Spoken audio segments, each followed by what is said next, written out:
ஸ்டேஷன்ல நிக்கிறோம். அல்ப மனுஷனை போய் பாக்குறதுக்கு பல தடவை 100 தடவை போய் நிக்கிறோம். நம் பிரபுகான் என்ன அது நிக்கிறதே பக்தி தானே. பரம భాగవతులెల్లరూ కూడి భక్తి ప్రేమ భావముతో నామ కీర్తనము చేసి బాష్పము కళ్ళలో ప్రవహింపమై పులకరించి ప్రణామము చేసింత వెలసిన పరమ పురుషుడు కొలువేయున్నాడే వెంకటాచలపతి. தொண்டமான் சக்கரவர்த்தி பெருமாள் கோவில்ல கொலு இருக்கிறார். தொண்டமான் சக்கரவர்த்தி தன் அரண்மனையில கொலு இருக்கிறார். ஏன்னா பெருமாள் சொல்லிருக்கிறார், நீயும் நானும் சமம், ஒக்க அனுபவிப்போம் அப்படின்னு சொல்லியிருக்கிறார். அப்படி செகண்ட் கொடுத்திருக்கார். நான் ஒரு ராஜா, நீ ஒரு ராஜா தான் ஏற்றிருக்கார். தொண்டமான் சக்கரவர்த்தி கொலு வீட்செடுக்கும் பொழுது சில பிராமணர்கள்லாம் கூட்டமாக வந்து ராஜாவை பார்க்க வரார். உடனே ராஜா பக்தியோட எழுந்திருந்து அவர்களுக்கு சுவாகதம் சொல்லி வரவேற்று தாங்கள்லாம் இங்க வந்த காரணம் என்ன அவர்கள் சொல்றார்கள். சிம்மாத நாமா ரஜனீச்சரேந்திரா நாராஜனாத்ரௌ நிவசஞ்சனானாம் கரோதி ஹிம்சாம் பகுதா நரேந்திர விதேகி யுத்தே வதமஸ்ய சீக்கிரம்.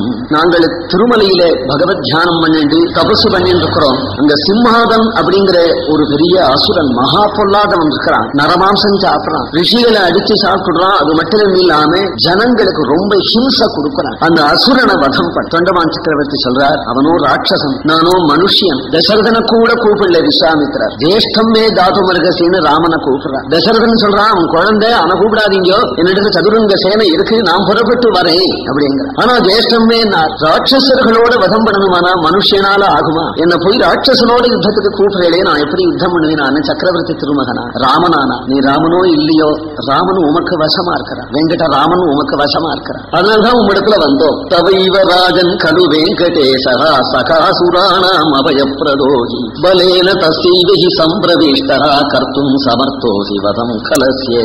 வெங்கடேஸ்வரனே உனக்கு சகாவா இருக்கும் பொழுது என்னதான் நடக்காது? சத்யம் ஹி நூனம் பகவான் கிருபாணு சகா மம ஸ்ரீபதி ராப்த காம.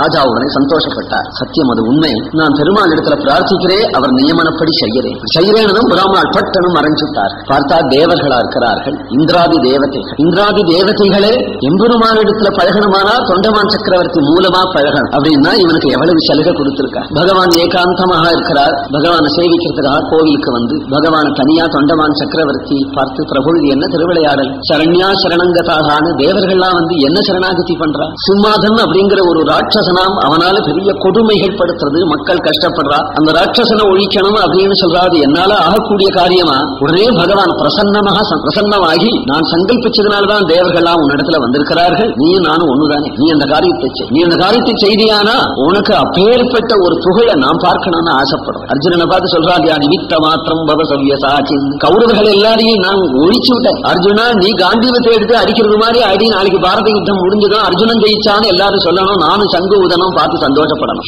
அதனால நீ அப்படி செய் என்கின்றது போல பெருமாள் தன்னுடைய பஞ்சாயுதத்தை ஒவ்வொன்னா, இந்த சக்கரம் நீ வச்சுக்கோ, சக்கரத்தை அம்மா அவனை அடிச்சு அவனை கொண்டு விட்டியானா ஊதனமே, இந்த சங்கு நீ வச்சுக்கோ, இந்த அந்த சார்கத்தை நீ வச்சுக்கோ, இந்த கௌமோதகி கதையை நீ வச்சுக்கோ, இந்த நந்தகங்கிற கத்தியை நீ வச்சுக்கோ, இந்த பஞ்சாயுதத்தையும் நீ வச்சுக்கோ. அதோடு மட்டும் இல்ல, பெரிய திருவடி வேதஸ்வரூபன் கருடனை போக்குறார். கருடா, நீ குதிரையாக ஆகி ராஜாவை தூக்கிண்டு. ஏன்னா கிமலபியம் பகவதி பிரசன்னே ஸ்ரீநிகேதனே ததாது தற்பரா ராஜன் அகி வாஞ்சந்தி கிஞ்சன். பெருமான் பிரசன்னமாயிட்டா அப்புறம் தன் பக்தனுக்கு அவன் கொடுக்காத வஸ்துவே ஒண்ணும் கிடையாது. வெறுங்கையோட இருக்கிறாராம். பெருமாள் கையில ஆயுதம் இல்லாம தொண்டமான் சக்கரவர்த்திக்கு கொடுத்து சங்கு சக்கரம் எல்லாத்தையும் பக்தனுக்கு கொடுத்து விட்டு வெறுங்கையோட நிற்கிறார். ஆருஷ்யகாசம் கருடாம் சபூதம் தீரா பிரதஸ்தே விஜயாய தூர்ணம். சார்கம் என்கின்ற வில்ல கையில எடுத்து அம்புரா துணியை தோல்ல கட்டி கொண்டு, நந்தகம் என்கின்ற கத்தியை இடுப்புல சொருவி கொண்டு, கதையையும் கையில எடுத்துக்கொண்டு, சக்கரத்தையும் கையில எடுத்துக்கொண்டு வேற ஒரு ஸ்ரீனிவாசனாக புறப்படுறாராம் தொண்டமான் சக்கரவர்த்தி. உடனே எல்லா தேவதைகளும் கேசவ பார்ஷதர்களும் கூட அவனுக்கு சேனையில கிளம்பிட்டார். சர்வே சுரா கேசவ பார்ஷதாஸ்தே ஸ்ரீ வெங்கடேசஸ்ய நிதேசதோஹி. எல்லாம் எம்பெருமானுடைய ஆஜ்ஞை. தன்னுடைய சேனைகளாக பின்னாடி அனுப்புறார். நேர சிம்மாதம் இருக்கக்கூடிய காட்டுல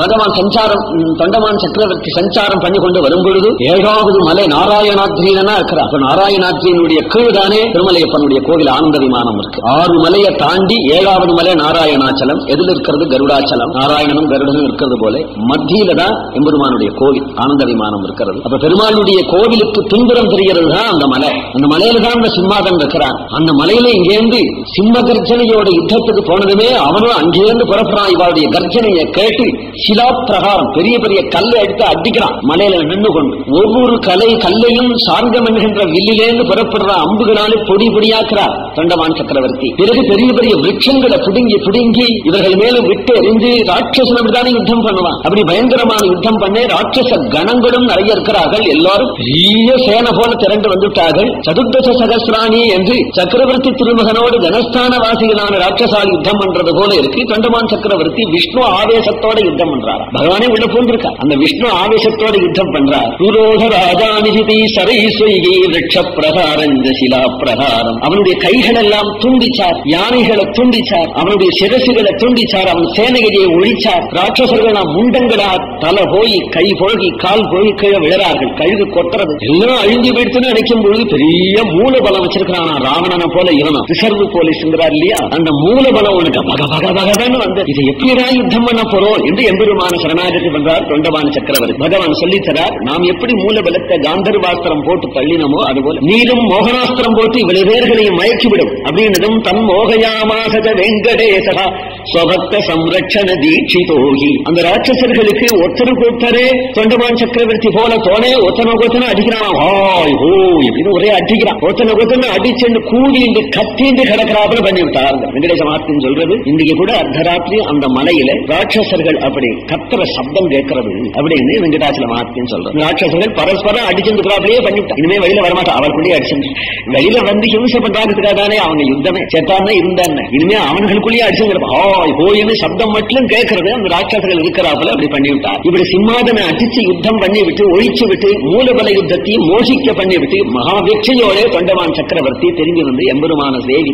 தேவர்களுக்கெல்லாம் அபயம் கொடுத்து பஞ்சாயுதத்தையும் எம்பெருமானுக்கு அர்ப்பணம் பண்றான். எம்பெருமான் சொன்னான், உன்னிடத்திலேயே இருக்க, உனக்கு கொடுத்தது உங்கள்கிட்டயே இருக்கு. சங்கு சக்கரத்தை எங்கிட்ட கொடுத்துட்டு என்னிடத்திலே இருக்கட்டுங்கிறல உங்க கைக்கு தான் இது அழகு. அச்சோ ஒருவர அழகியவா இன்று நீர் சங்கு ஏந்தி சக்கரம் ஏந்தி வந்தீர். ஆனா அதுதான் அழகு. நான் டிராமாவில வேஷம் போட்டு மாதிரி இருந்தேன். ஒரு பௌண்டக வாசுதேவனா சங்கு சக்கரத்தை நான் வாங்கிட்டு வச்சு கட்டிக்கிறதுக்கு நீங்க வச்சு இல்லப்பா தத்தாபகாரம் கூட ஒருத்தருக்கு ஒண்ணு கொடுத்தாச்சுன்னா அப்புறம் திரும்பி வாங்கிக்க. நான் திரும்பி வாங்கிக்கிற நோக்கத்திலேயே உங்கள்கிட்ட கொடுக்கல. நான் இதை வச்சுக்க மாட்டேன். ஏன்னா நீ ஒரு பெருமாள் நான் ஒரு பெருமாள் ஆயிடும். எங்கேயாவது நான் போட்டு விடுறேன். எங்க போடணும் நீரே சொல்லணும். திருமலையிலேயே உனக்கு இஷ்டமான இடத்துல போடு. எங்கெங்க போடுறையோ அங்கங்கே அந்தந்த பஞ்சாயுதங்களுடைய பெயராலே தீர்த்தங்கள் ஏற்பட்டோம். இது சங்க தீர்த்தம், இது சக்கர தீர்த்தம், இது நண்டக தீர்த்தம், இது கதா தீர்த்தம், இது சார்ந்த தீர்த்தம்னு பஞ்சாயுத தீர்த்தங்கள் ஏற்பட்டுடும். அதுல அவைகள் இருந்திருக்கும். உனக்கு எப்பொழுதாவது தேவைப்பட்டையானால் அந்தந்த தீர்த்தங்கள்ல போய் அந்தந்த ஆயுதத்தை விரும்பினியானால் உனக்கு மறுபடியும் அது சாட்சாத்காரமா. தீர்த்த யாத்திரையாக திருமலைக்கு வருகின்ற சாமானிய ஜனங்களுக்கு அந்த ஒவ்வொரு புண்ணிய தீர்த்தமும் மகா